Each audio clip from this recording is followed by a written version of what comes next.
Simpson, and today I'm going to do a follow-up on a couple of videos that I've presented on here in the past.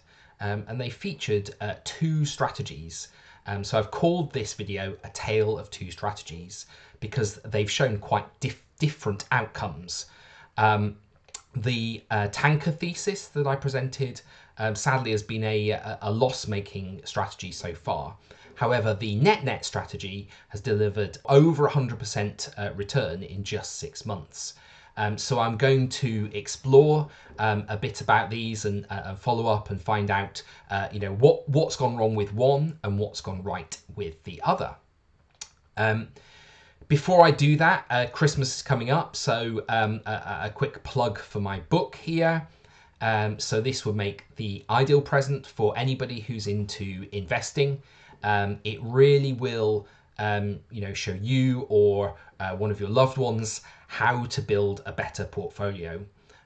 You can see here that the reviews on Amazon are really strong. People really seem to appreciate what it does for them and the practical advice that it provides. It's available at Amazon, so please log on. Get yourself a copy if you want to treat yourself, or add it to your Amazon wish list. For a Christmas present, or maybe buy it for anybody else that you know who is into investing. So moving swiftly on, well, first a quick disclaimer, this is for entertainment purposes only, it's not financial advice. Please do your own research. I will be talking about individual stocks here, and these are not recommendations. So when I initially talked about these strategies, then it was a severe time in the market. We weren't sure what was happening with earnings. COVID-19 was severely hitting those earnings. A lot of dividends were suspended. Broker forecasts were suspended. Compounders, I thought at the time, may be overvalued. They may be even more overvalued now. And it was hard to, it's a hard period for investing.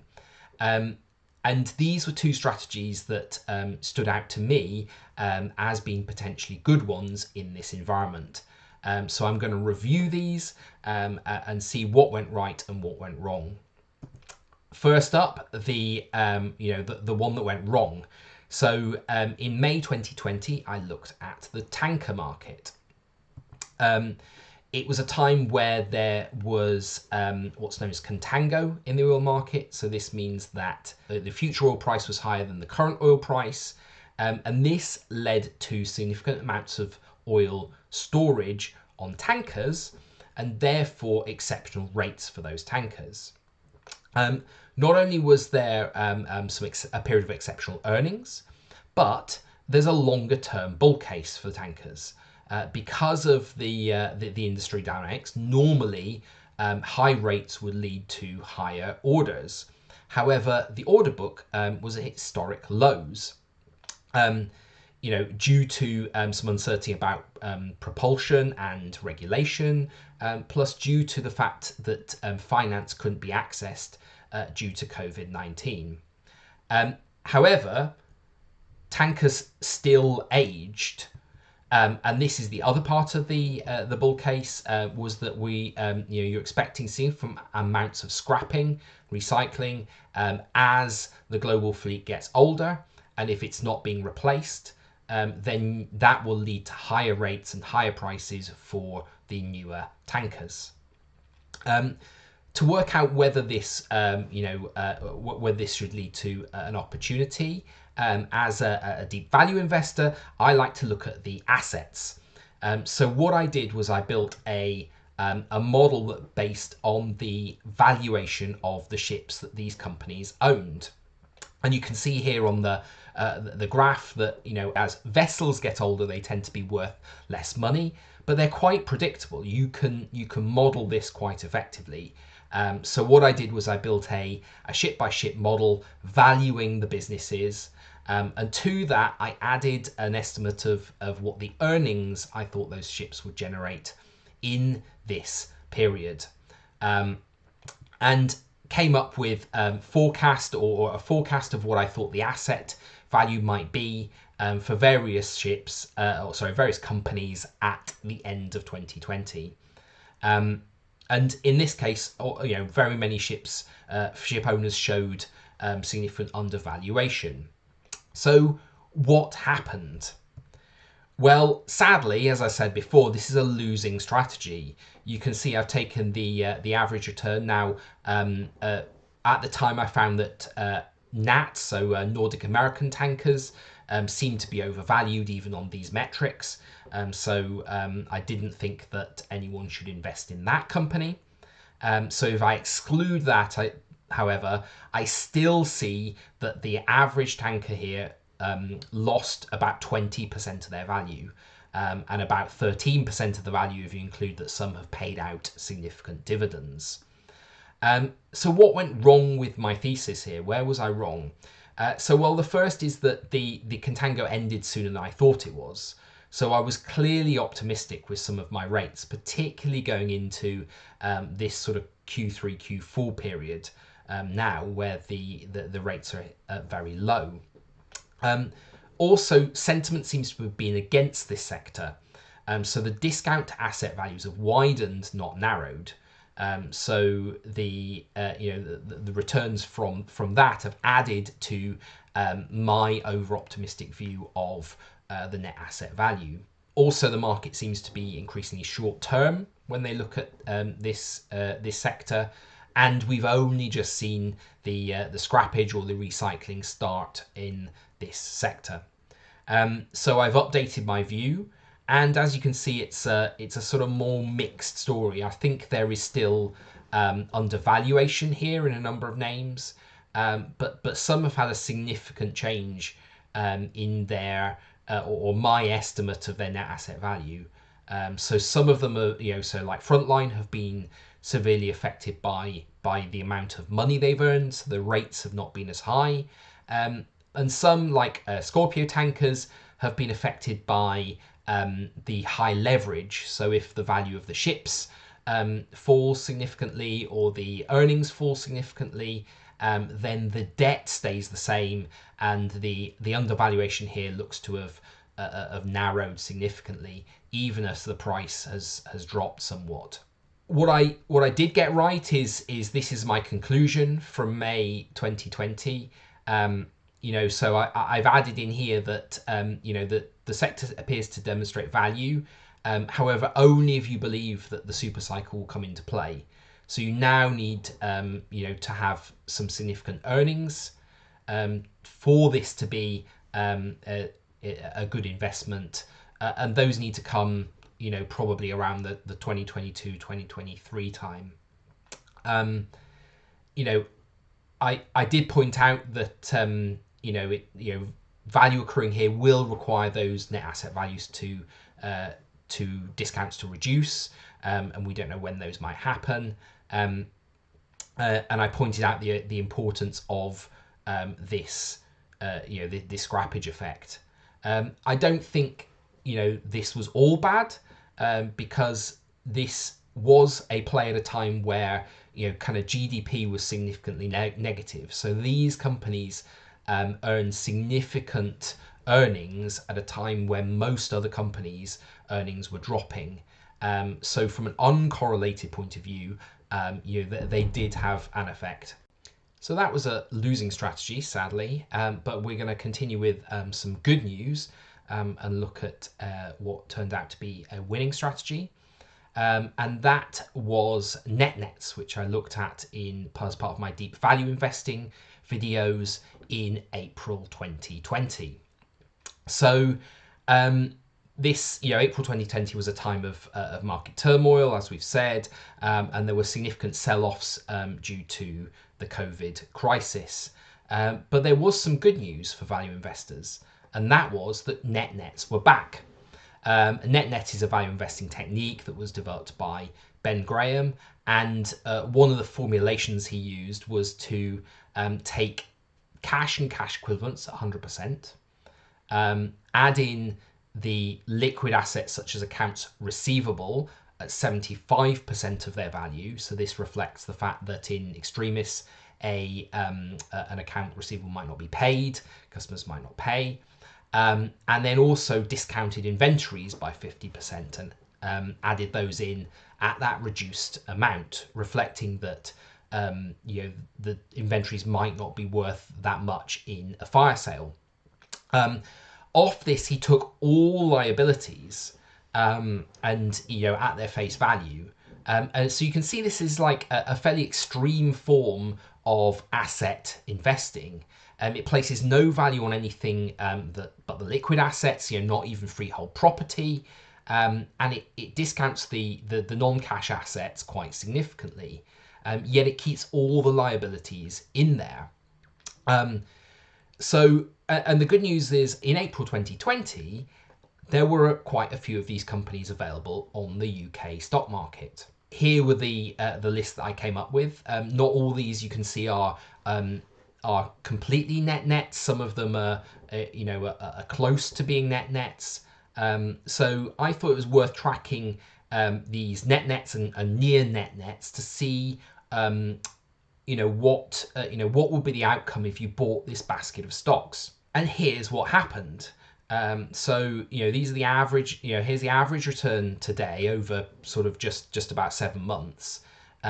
You see that they've delivered over 100% return. Bear in mind that that might not be the return that every investor received. There might be some spread in there that's not accounted for. I'm using Google prices to make things easy, and they don't always account for the spreads.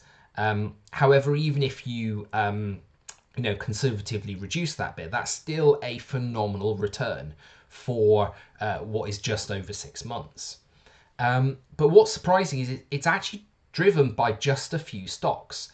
And although I think the fact that the two cheapest stocks are amongst the best performing is perhaps indicative of something, generally the returns are quite random. Some have done very well and some have not so much. So it is actually, it was quite hard to pick winners in advance. And I invested in some of these stocks, but not all of them. So some of the big winners I've missed out of, and some of the also rans I've had positions in. So in some ways, picking out of this set, as often deep value investors find, is not always that strong a strategy. Also, the returns haven't come from these stocks becoming massively profitable. Many of the winners are still loss-making and have reported loss-making results since April when I did this analysis or found these stocks. So it isn't large profits that have changed this, but actually it's a change of perception of things getting worse to things getting better that's driven a lot of these returns. But what you might be thinking is, well, April 2020 was maybe a special time. Have I been particularly selective with the dates that I've chosen here? And yes, I was doing the video because I found that there were a lot of net nets available in the market at that time. But I wasn't being selective with the start dates. You can see here two of the companies, the biggest winners are. When I did my net talk, it was actually 55% above its lows. So an investor that managed to buy in at the lows actually would have generated much higher returns than I'm showing here. Likewise, Zytronic was 45% off the lows when I highlighted it. So by no means was this the low, or was my analysis starting at the low for every stock. More astute amongst you might be thinking, have I been selective with the companies?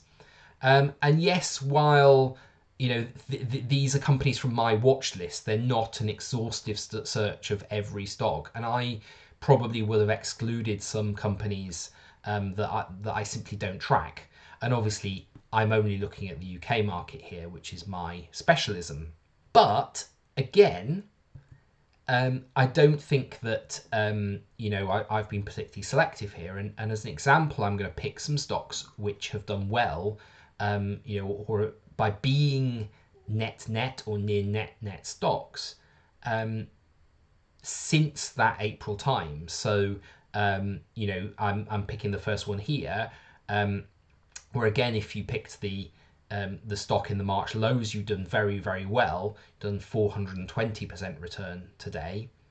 But it only came on my watch list in July, and where it was still on a price to net of 0.5. So in this case, this one's still generated 100% return, even if you bought in July 2020. The next stock, so you might think that a lot of the stocks on here are absolute microcaps, and you're right. You're more likely to see microcaps that become nets. They're less likely to be followed by analysts. They're less likely to be known by investors, and people are put off by the spread and the illiquidity. But for example, Hunting, certainly for the UK market, this is not a small company. This has generated over $1 billion of revenue in the past.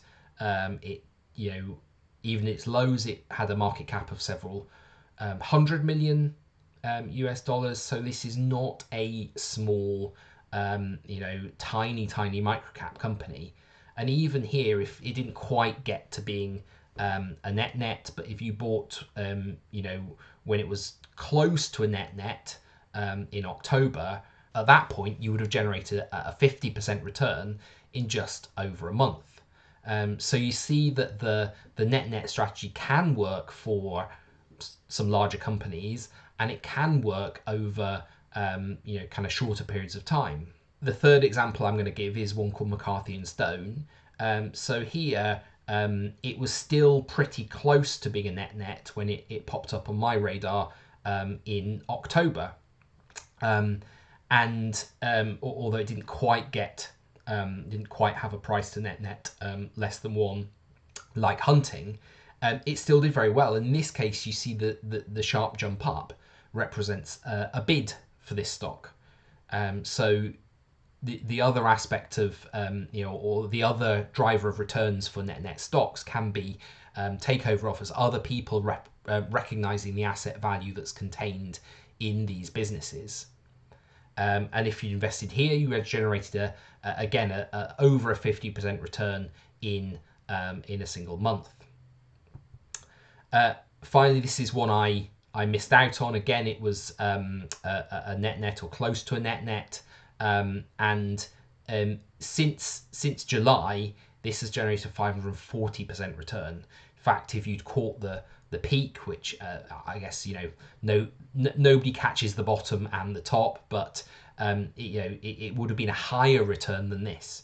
And this is a company called Prophotonics, but also is an example of one where I didn't invest because I didn't like the business and I didn't like the management. So again, being too selective on your with your quality criteria when investing in nets means that you can often miss out on some very good returns, as I did here. So that's some past examples. Well, what about the future? What's the net environment looking like now on the UK market? Well, sadly, it's not looking as good. There isn't as many stocks that are clearly nets, or certainly not from the list of smaller companies that I track. Several of these have already gone up, so things like Hunting have gained 50% off their lows. Arden has doubled, but I still think there is potentially some value on this list. Holders Technology, I mean, that's a very, very small company, and I guess I wouldn't, it's so illiquid. I probably shouldn't be investing in it. But several of the others on here do look interesting. I do highlight that, as well as Arden, that Cenkos, another small cap broker, is on this list, and I think that's an interesting area, as these are sort of stocks that appear very cheap on an asset level, but also potentially doing very well as lots of companies do placings and want to rebuild their balance sheet post-COVID. However, Probably still the standout stock for me is one that I highlighted in the first video, and that's called Zytronic. Partly because it hasn't really bounced recently with the rest of the market, so you'll find a lot of UK small cap stocks have bounced in the last few months, and this clearly hasn't gone up very much. It's not a net at the moment, but it does trade at a discount to tangible book value. That a lot of those assets are purely cash, but also it contains some freehold property, which isn't included in my net calculation. But probably the most important thing for me is it had a strong history of generating significant free cash flows. I don't see any reason why the touchscreens that it produces and the technology it has, that it won't return to these sort of values of free cash flow in the future. And of course, if it does, I expect the share price and the market cap to return to levels that it has been in the past few years. And this will be a sort of deep value play, a business that's mainly trading close to net cash, like the other nets that could potentially generate some decent returns. But just a word of warning is, I highlighted this last time, is you do need to be contrarian to be a deep value investor. Most people aren't suited to this strategy. They just become scared of the negative outlook.